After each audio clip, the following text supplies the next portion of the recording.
Descubrí que mi esposa me engañaba por cómo actuó cuando se le rompió el teléfono. Desde afuera, todo parecía normal. Lisa y yo éramos esa pareja que otros envidiaban, casados desde hacía 6 años, vivíamos en una casa acogedora en las afueras de Portland, Oregon. Teníamos una perrita labrador llamada Penny, desayunábamos juntos casi todos los días, veíamos series en el sofá con las piernas entrelazadas. Hasta teníamos nuestra rutina de los jueves: tacos, cerveza artesanal y juegos de mesa. Nos conocimos en la universidad. Ella estudiaba arte y yo ciencias de la computación. Fue amor de esos que parecen sacados de una película indie: café frío, libros compartidos, primeros besos entre notas de clase. Cuando me propuse hacerlo oficial, me arrodillé frente al lago donde solíamos pasear, con una cámara escondida entre los arbustos. Ella dijo sí, llorando. Pensé que había encontrado a la persona con la que envejecería. Todo eso cambió una tarde, hace ya 8 meses. Un martes cualquiera. Estábamos en casa. Ella estaba en la cocina, preparando té, y su teléfono, apoyado al borde de la encimera, vibró. Se resbaló, cayó al suelo y la pantalla se agrietó de lado a lado. Hasta ahí, nada raro. Pero su reacción fue desproporcionada. Como si el mundo se acabara. Gritó. Se agachó rápidamente a levantarlo, lo abrazó contra su pecho como si fuera una herida abierta. Me acerqué y le dije, en tono tranquilo: podemos llevarlo mañana a la tienda. Mark, el técnico que siempre nos atiende, lo puede arreglar. Pero su respuesta fue inmediata y casi desesperada. No, no. Yo me encargo. No lo lleves tú. No quiero que nadie más lo toque. Lo dijo con una mirada que no había visto antes. Una mezcla de miedo y urgencia. Me detuve. Lisa siempre fue relajada con sus cosas. Olvidaba contraseñas todo el tiempo, me pedía ayuda para configurar sus apps, me mostraba fotos de sus chats con sus amigas. Esa reacción no era ella. Esa noche, mientras ella dormía profundamente, yo no pude pegar ojo. Algo en mi pecho se sentía torcido. No era paranoia, era intuición. Así que, contra lo que siempre defendí, la privacidad de la pareja, entré a la cuenta compartida del plan telefónico. Y ahí empezó todo. Había un número que se repetía cada día, a todas horas. Mensajes a las 11:43 de la noche, 2:12 de la madrugada, 4:55 de la madrugada. Incluso mientras yo estaba con ella, dormido al lado. El número estaba guardado en su agenda como Alicia. Pero algo no cuadraba. Una mañana, después de dejarle el desayuno servido, marqué ese número desde un teléfono que compré en una tienda de conveniencia. No quería dejar rastros. Una voz masculina respondió. Hola, ¿está Alicia? Silencio. Luego, clic. Me quedé helado. Ese clic me partió algo adentro. Esa noche, después de cenar, esperé que guardara los platos y simplemente lo solté. ¿Quién es Alicia? Lisa no se sobresaltó. Ni siquiera lo negó. Me miró directo a los ojos. Respiró. Y dijo. Sabía que eventualmente lo descubrirías. Silencio. El aire se volvió espeso. ¿Qué estás diciendo? Pregunté. Desde hace 7 meses, me he estado viendo con alguien del trabajo. Me senté. Todo se movía a cámara lenta. ¿Quién? No importa. Alguien que conoces. ¿Qué has visto? Mi estómago se revolvió. Pensé en todas las veces que la pasé a recoger a la oficina. En cada saludo amable, cada sonrisa falsa. ¿Por qué? Lisa bajó la mirada. No me sentía vista. Me sentía invisible en casa. Tú siempre estás ocupado, metido en tus códigos, tus teclas. Todo se volvió mecánico entre nosotros. ¿Y esta persona te hizo sentir que, importante? Asintió. No fue planeado. Pasó una vez, luego otra, y luego, me dejé llevar. ¿Lo amas? No, pero, me hizo sentir viva. Yo no lloré. No en ese momento. Me senté, miré a Penny, que nos observaba desde la puerta del cohumado, y solo pude decir. Ya lo habías decidido, ¿verdad? Lisa no respondió. Solo se quedó en silencio. Esa fue la última noche que dormimos juntos. Después de que Lisa me confesó la infidelidad, no hubo gritos. No hubo portazos. Solo un silencio espeso, como si el oxígeno de nuestra casa se hubiese drenado de golpe. Yo dormía en el sillón, no porque me lo pidiera, sino porque no soportaba el olor de sus sábanas. Me aferraba al control remoto como si ver cualquier otra historia, ficticia o ajena, me salvara de enfrentar la mía. Los días siguientes fueron una especie de niebla emocional. Todo se sentía irreal. Me preguntaba una y otra vez, cómo no lo vi venir. Pero claro que lo vi. En retrospectiva, todo tenía sentido. Las ausencias pequeñas. Las risas apagadas. Su celular siempre boca abajo. El perfume que no reconocía. Las salidas de último minuto. Y por supuesto, ese colapso ridículo cuando su teléfono se rompió. El miedo que vi en sus ojos no era por la pantalla rota, era porque su doble vida se le escapaba entre los dedos. Comencé a leer sobre el trauma que deja una infidelidad, y descubrí que existe algo llamado PTSD, Post-Traumatic Stress Infidelity, donde el cuerpo y la mente entran en estado de alerta constante. Y no lo digo desde la teoría, lo viví. Me despertaba a las 4 de la madrugada con el corazón galopando, convencido de que algo horrible pasaba. A veces, solo escuchaba su risa en mi cabeza y tenía que salir a caminar en pijama, respirando como si acabara de escapar de un incendio. Mi terapeuta me ayudó a ponerle palabras a lo que sentía: hipervigilancia, reexperimentación, bloqueo emocional, duelo. Me dijo,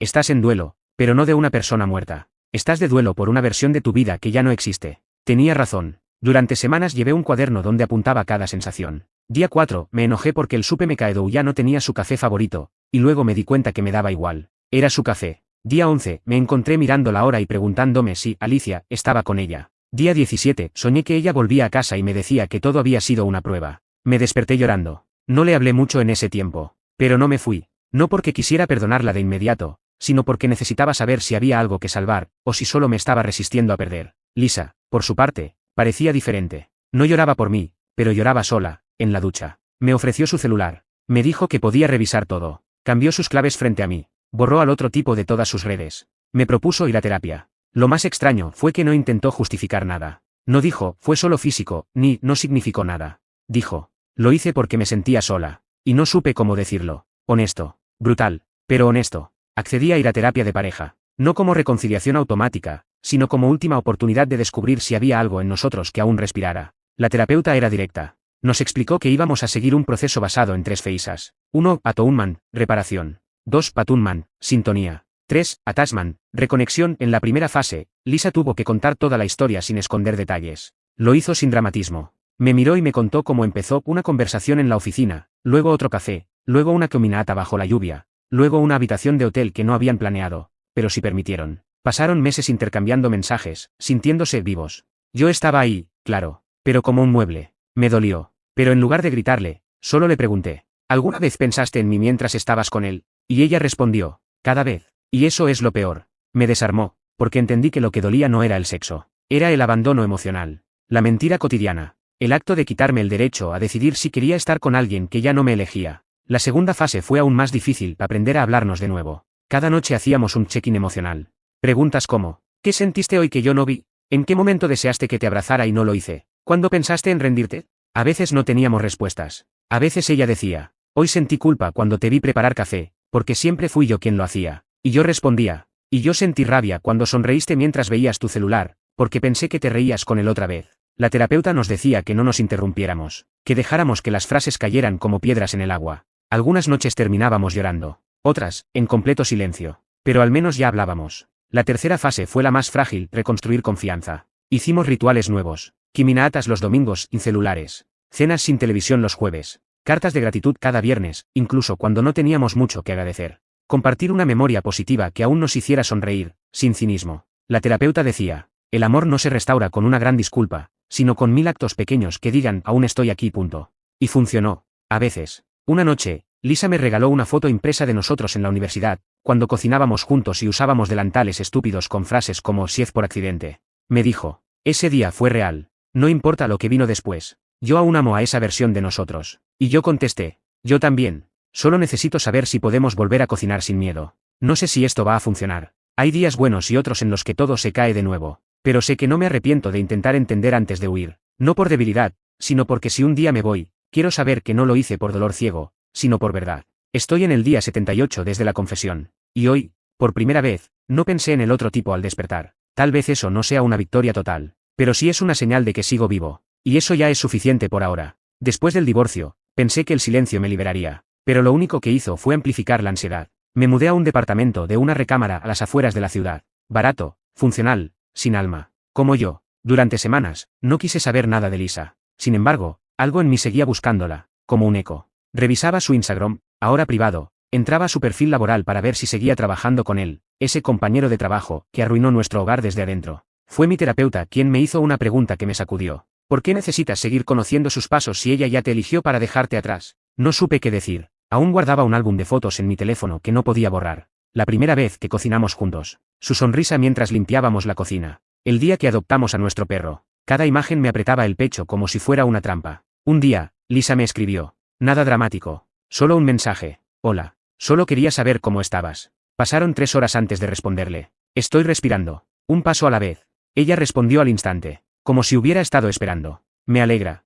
Yo también estoy en terapia. Y pensando mucho. No supe cómo tomarlo, pera culpa, arrepentimiento o solo ego buscando redención. Acordamos un café. Lugar público. Neutro. Cuando la vi, llevaba la misma bufanda gris que usaba cuando íbamos al cine los domingos. Me rompió verla igual. Como si nada hubiese pasado. Pero yo ya no era el mismo. Gracias por venir, dijo, tomando la taza con ambas manos. No vine por ti. Vine por mí, le contesté. Ella bajó la mirada. Te vi destruido, dijo, con voz apenas audible. Y aún así no te detuve. Me odio por eso. Guardé silencio. No por indiferencia, sino porque cada palabra que decía era un reflejo de lo que yo ya había gritado en mi cabeza miles de veces. ¿Estás con él?, pregunté al final. Ella se quedó quieta. No dijo sí. No dijo no. No importa, le dije. Porque, aunque no lo estuvieras, sigues siendo la persona que me rompió sin pestañear. Nos despedimos sin un abrazo. Sin esperanza. Fue como cerrar la puerta de un cuarto donde ya no quedaba oxígeno. Volví al departamento esa noche y lloré. No por ella, sino por la versión de mí que aún quería que funcionara. Finalmente lo entendí: reconstruirme no incluía rescatar lo que no quiso ser salvado.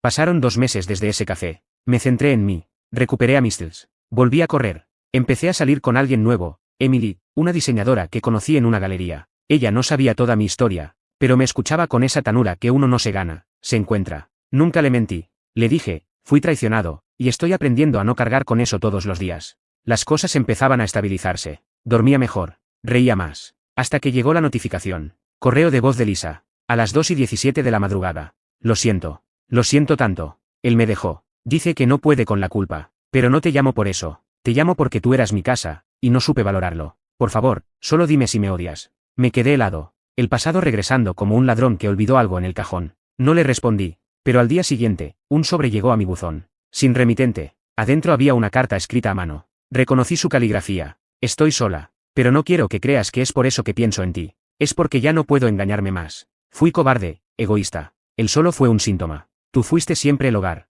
Sé que no hay vuelta atrás, pero quería que supieras que me equivoqué. No quiero tu perdón, pero ojalá algún día te cruces conmigo en la calle y no bajes la mirada. La leí 3 veces. Luego la guardé en el cajón más profundo que tengo. Esa fue mi prueba final. El universo preguntándome, ¿volverías a lo que te destruyó, solo porque ahora suplica? Y mi respuesta fue no. Llamé a Emily. Le dije que quería verla. Que esa noche no quería estar solo, no por tristeza, sino porque finalmente entendí algo. A veces, el amor más grande no es el que intentamos salvar, sino el que decidimos dejar ir. Han pasado semanas desde la última sesión de terapia, y aunque parecía que avanzábamos, algo en Julián seguía sin encajar. Esa sensación que me acompañaba como una sombra empezó a crecer hasta volverse insoportable. Todo comenzó con pequeñas señales que, a primera vista, parecían inocentes: un mensaje borrado rápido cuando entraba a la habitación, una llamada que él desviaba al silencio, un aroma distinto que a veces llevaba en la ropa. Intentaba no obsesionarme, decirme que la confianza era la base, que lo nuestro merecía ese esfuerzo. Pero en el fondo, sabía que algo más sucedía. Una noche, mientras él dormía profundamente, me quedé despierta mirando su teléfono olvidado en la mesa de noche. La pantalla estaba encendida, con una conversación abierta. No debía hacerlo, pero la curiosidad y el miedo me empujaron a leer. Ahí estaba. Mensajes entre Julián y alguien llamado.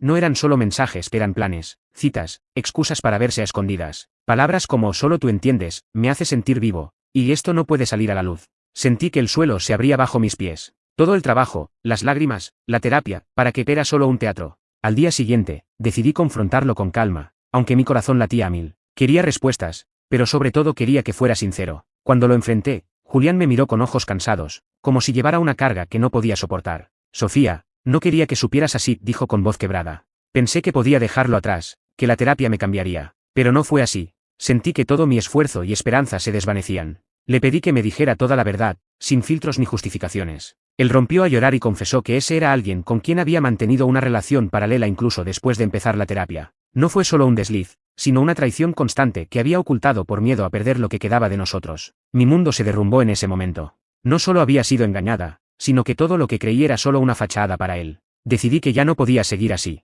Con ayuda de la terapeuta, planeamos una última sesión donde Julián y yo nos sentaríamos para decidir si había un camino de regreso o si era momento de decir adiós. La sesión fue dura. Él pidió perdón, intentó explicar sus miedos, su soledad, pero yo solo sentía un vacío enorme. Mi amor por él se enfrentaba a la realidad de su engaño. Le dije, con la voz firme pero temblorosa, no se trata solo de que me engañaste. Es que me mentiste en la cara, en cada palabra que dijiste que querías cambiar. ¿Cómo puedo confiar en alguien que me hace sentir invisible y reemplazable? Julián bajó la mirada, sabiendo que esta vez no habría palabras que pudieran reparar tanto daño. La terapeuta nos dio un tiempo para pensar, pero ya sabía cuál era mi decisión. Era momento de cerrar ese capítulo, por mí y por Martina. Han pasado poco más de 2 semanas desde que Lisa y yo tuvimos nuestra última conversación real. Esa en la que no hubo gritos, ni lágrimas, ni excusas. Solo una confesión llana, amarga y pesada como plomo: ya no te amo como antes. Desde entonces, hemos seguido coexistiendo bajo el mismo techo por cuestiones legales y logísticas. El divorcio se estaba tramitando, y aún teníamos cuentas que cerrar, objetos que dividir, y recuerdos que enterrar.